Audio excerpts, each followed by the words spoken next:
6월절 엿새 전에 예수께서 베다니에 이르시니 이곳은 예수께서 죽은 자 가운데서 살리신 나사로가 있는 곳이라. 거기서 예수를 위하여 잔치할세. 마르다는 일을 하고 나사로는 예수와 함께 앉은 자 중에 있더라. 마리아는 지극히 비싼 양유 곧 순전한 나드 한 근을 가져다가 예수의 발에 붓고 자기 머리털로 그의 발을 닦으니 향유 냄새가 집에 가득하더라.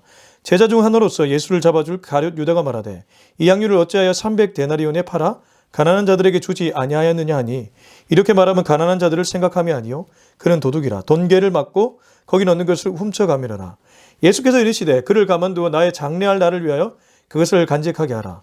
가난한 자들은 항상 너희와 함께 있거니와 나는 항상 있지 아니하리라 하시니라. 유대인의 큰 무리가 예수께서 여기 계신 줄을 알고 오니 이는 예수만 보기 위함이 아니요 죽은 자 가운데서 살리신 나사로도 보려 함이러라. 대제사장들이 나사로까지 죽이려고 모이하니 나사로 때문에 많은 유대인이 가서 예수를 믿음이러라. 아멘. 네, 오늘은 요한복음 12장 1절부터 11절까지의 말씀입니다. 신앙생활을 진지하게 하는 분들이라면 스스로에게 이런 질문을 한 번쯤은 던졌을 것입니다. 나는 과연 복음을 제대로 살아내고 있는가? 가정이나 삶의 현장에서 내가 들은 복음을 제대로 살아내고 있는가? 신앙생활을 정말 제대로 하고 있는가? 이런 질문을 던졌을 것입니다. 저 역시 그러했습니다.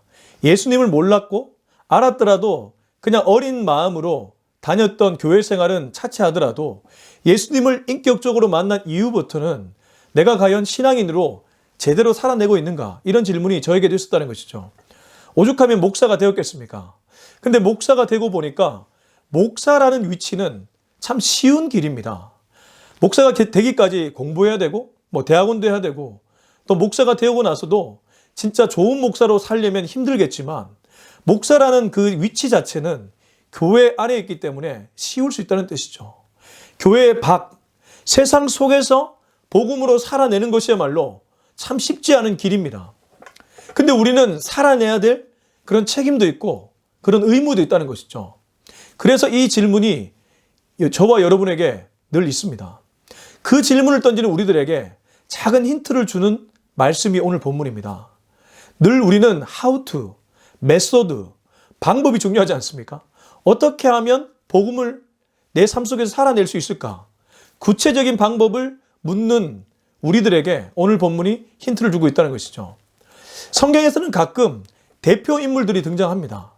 가령 믿음의 조상 그러면 아브라함입니다. 인류의 조상 그러면 아담입니다. 그리고 언약의 조상이라 그래도 아담이라고 볼 수 있죠. 문학 작품에도 어떤 그룹의 인물들은 그 당시 시대상을 상징하는 인물들입니다. 러시아의 도스토 토예프스키가 쓴 재와 벌이라든가 까르마 조프가의 형제들이라든가 이런 작품들을 보면 그 작품에 나오는 인물들은 그 당시의 시대상을 상징한다고 볼 수 있습니다. 제가 왜 이렇게 거창하게 이렇게 얘기를 하냐면요. 오늘 본문에 몇 명의 인물들이 등장하는데 그 사람들이 어떤 의미에서는 우리들의 모습을 보여주는 그런 인물들이라는 것이죠. 첫 번째 인물은 오늘 사건의 주인공이라고 볼 수 있는 마리아입니다. 그는 향유를 예수님께 부었습니다. 어떤 이는 이를 향해 거룩한 낭비라고 부르더라고요. 한편으로는 낭비스럽지만 그러나 그것은 거룩한 일이다. 그래서 거룩한 낭비라고 부르던데 어쨌든 본문의 주인공이라고 볼 수 있는 마리아입니다. 그리고 두 번째는 그 반대편에 예수님의 제자 중에 한 명이었던 가룟 유다입니다. 그리고 세 번째는 유대인의 큰 무리입니다. 그리고 네 번째는 대제사장들입니다. 그런데 여러분, 대제사장들은 어떤 인물입니까? 거룩함의 상징들이었습니다. 종교의 상징들이었습니다. 대제사장이 가지는 유대인들 사이에 위치가 있지 않겠습니까? 그런 그들의 반응, 유대인의 큰 무리의 반응, 예수님의 제자 중에 한 명이었던 가룟 유다의 반응, 그리고 마리아라는 가장 연약한 여인의 반응, 이 반응들이 우리가 어떻게 복음을 살아낼 것인가에 대한 힌트를 주고 있다는 것이죠. 당연히 우리는 마리아의 반응을 닮아야 할 것입니다. 1절부터 3절이 마리아의 반응입니다. 6월절 엿새 전에 예수께서 베다니에 이르시니 이곳은 예수께서 죽은 자 가운데서 살리신 나사로가 있는 곳이라. 1절은 이 사건의 시간 배경과 공간 배경을 얘기해 주고 있습니다. 시간은 6월절 엿새 전입니다. 6월절이 이스라엘에서 가장 중요한 절기였고 앞에도 예수님은 6월절에 예루살렘을 가곤 했습니다. 다시 한번 유월절을 맞이하기 엿새 전입니다. 무언가 중요한 일이 있다는 것을 암시하고 있습니다. 그 6일 전에 있었던 사건이란 거죠. 장소는 어디입니까? 예수께서 베다니에 이르시니, 베다니입니다. 이곳은 예수께서 죽은 자 가운데 살리신 나사로가 있는 것이라. 앞서 예수님이 그 죽은 나사로를 살려주셨지 않습니까? 그 베다니를 가리키죠. 2절, 거기서 예수를 위하여 잔치할세 마르다는 일을 하고 나사로는 예수와 함께 앉은 자 중에 있더라. 거기서 예수를 위해 잔치를 했다고 합니다. 아마도 예수님을 초대하고 예수님이 오셔서 예수님을 위한 잔치를 베풀었던 것이죠. 이때 마르다는 일을 하고 마리아는 예수와 함께 앉아 있었다고 하는데, 우리가 이 말씀 다른 복음서에서 기록하고 있는데, 다른 복음서에서는 마르다는 일의 영성, 마리아는 말씀의 영성이다, 이렇게 얘기를 하죠. 그래서 마르다가 옳으냐 마리아가 옳으냐 그렇게 얘기를 하는데, 예수님은 이렇게 해도 옳고 저렇게 해도 옳다고 대답을 하십니다. 중요한 것은 그 사람의 달란트로 살아내는 것이 중요하지, 이게 옳고 저게 옳고 이게 아니라는 것이죠. 비본질적인 것에서는 지나치게 우리가 시간을 낭비할 필요가 없다는 겁니다. 본질에 집중하면 비본질은 그렇게 큰 의미가 없다는 것이죠. 우리 교회 안에 일어나는 일들 보면 가끔 비본질을 너무 집중해서 일어나는 일들도 상당히 많이 있습니다. 본질이 아닌 비본질에 집착하다가 오히려 교회 공동체를 무너뜨리는 그런 일도 있다는 것이죠. 어떤 의미에서는 마귀의 계략에 넘어가는 겁니다. 아무튼 지금 예수님을 위한 잔치인데 마르다는 일을 하고 있고 마리아는 예수님과 함께 말씀을 듣고 있었습니다. 3절, 이때 마리아가 보이는 반응입니다. 우리가 복음으로 어떻게 살아내야 될지에 대해서 마리아가 모범을 보여주고 있죠. 마리아는 지극히 비싼 향유, 곧 순전한 나드 한 근을 가져다가 예수의 발에 붓고 자기 머리털로 그의 발을 닦으니 향유 냄새가 집에 가득하더라. 여러분, 왜 이것이 우리가 복음으로 살아내는 방법에 힌트를 주고 있다고 볼 수 있을까요?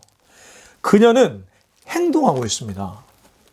뒤에 보면 가룟 유다는 행동하지 않고 말로 말하고 있습니다. 이게 엄청난 차이입니다. 결국 우리가 살아낸다는 것이 무엇이겠습니까? 행동한다는 것 아니겠습니까? 살아낸다는 것은 삶으로 행동하는 것을 의미합니다. 교회 와서 말씀 듣는 거 중요합니다. 중요하지 않다는 것은 아닌데, 말씀을 듣고 살아내는 것까지 나아갈 때 그 사람의 신앙이 진짜 힘이 있다고 말할 수 있겠죠. 마리아는 자신에게 있었던 무언가를 예수님께 부었습니다. 일반적으로 이것은 굉장히 낭비라고 볼 수 있는 그런 일일 수도 있습니다. 지극히 비싼 향유라고 합니다. 여인들이 가슴에 차고 다녔다는 그 향유를 순전한 나드 한 근을 가져다가 예수의 발에 부었습니다. 마치 예수님의 발을 씻겨주는 것처럼 향유로 예수님의 발에 부었다는 것이죠. 그리고 나서 자신의 머리털로 예수님의 발을 닦습니다. 손님한테 하는 유대인의 정결 예식 같은 그런 행동이었습니다. 어찌됐든 그녀는 예수님께 자신이 할 수 있는 헌신과 행동을 하고 있습니다. 이게 포인트입니다. 자신만의 갖고 있는 무언가로 예수님을 위해 어떤 행동을 하고 있다는 것이죠. 우리에게 주어진 달란트나 우리가 갖고 있는 소유는 저마다 다릅니다.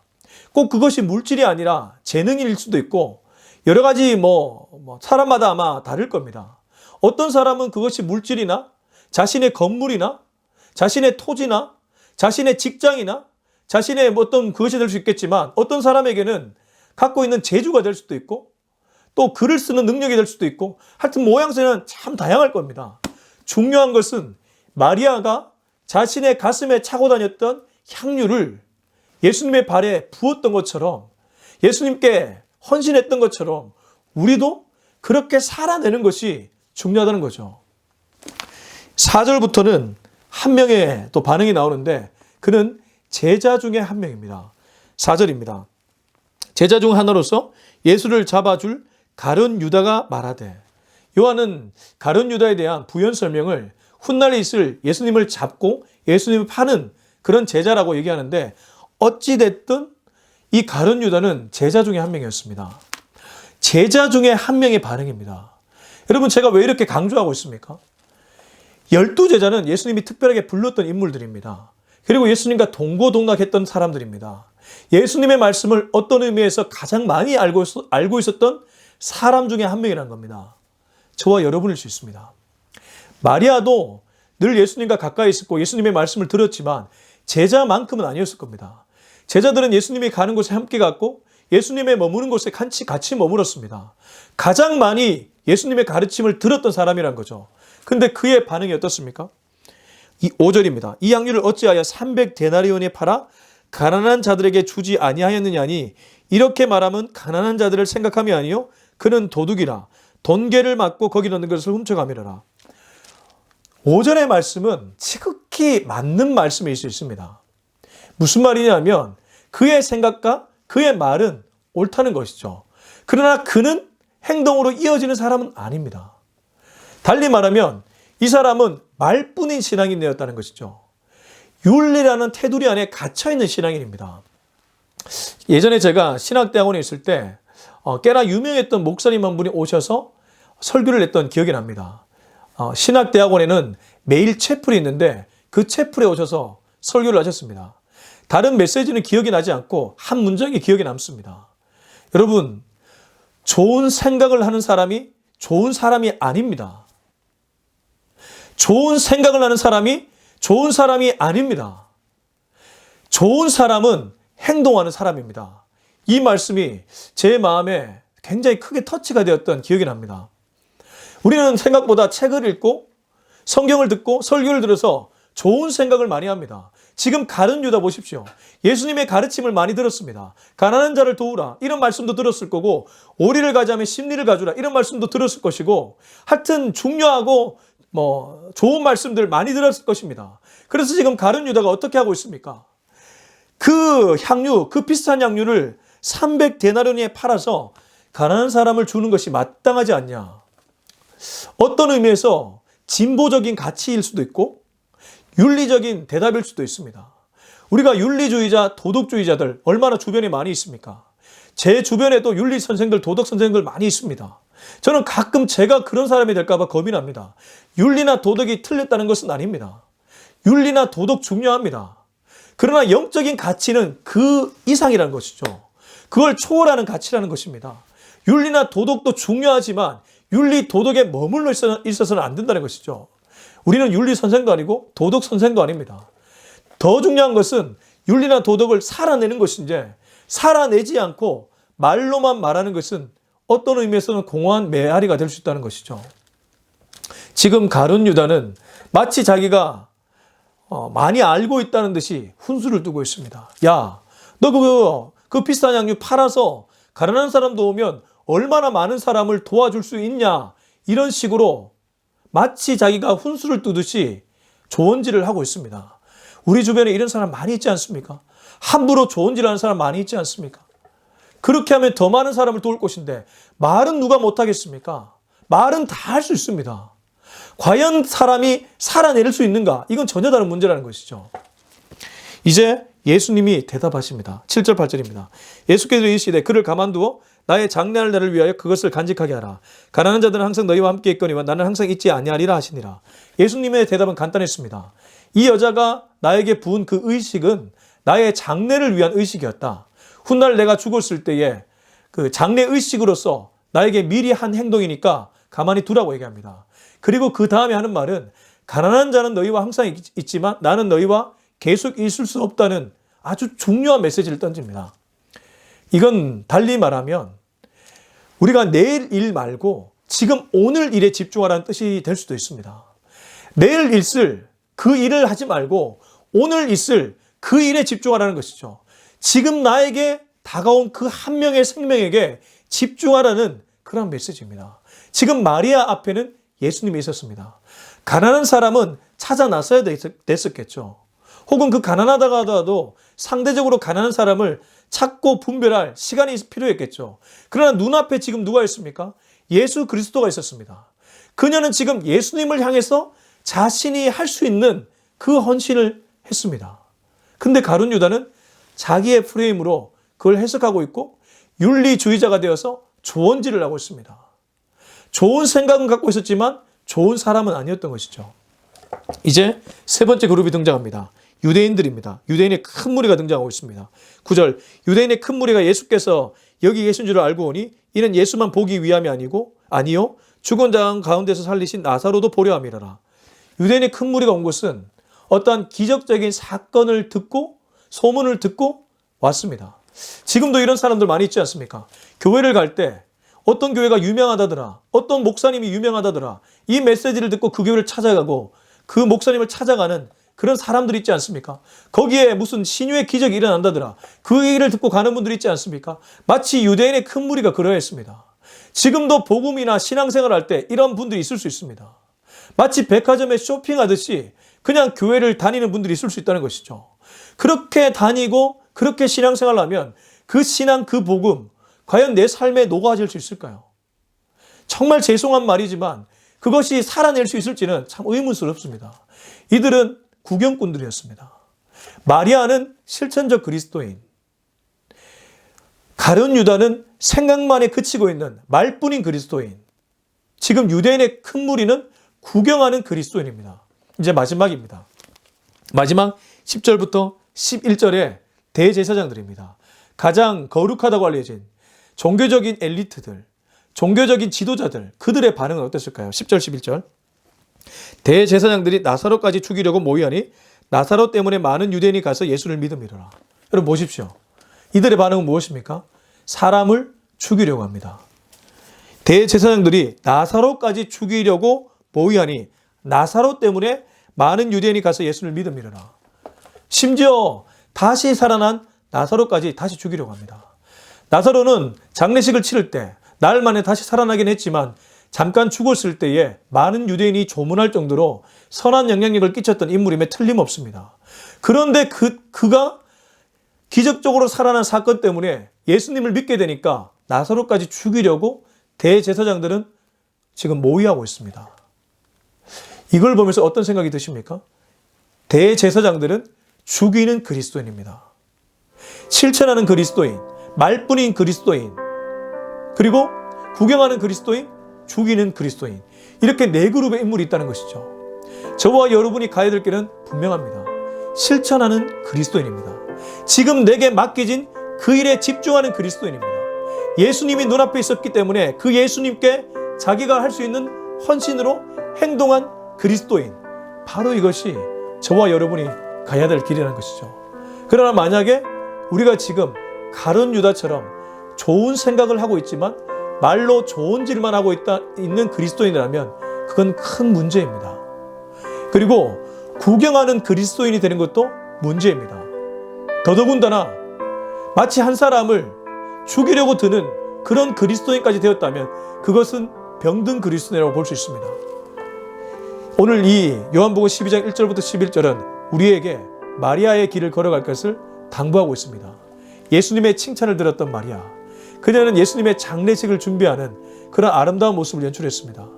제가 앞서 강조하지는 않았지만 향유를 부었을 때 그 냄새가 집안 전체에 가득했다는 그런 표현이 오늘 본문에 등장합니다. 헌신이 나타나니까, 행동을 실천하니까 집안 전체에 그 향기가 퍼져나갔던 것이죠. 우리의 작은 행동이라도 그것을 하다 보면 그 향기가 주변에 퍼져가게 되어 있습니다. 그건 하나님의 역사이고 성령의 역사입니다.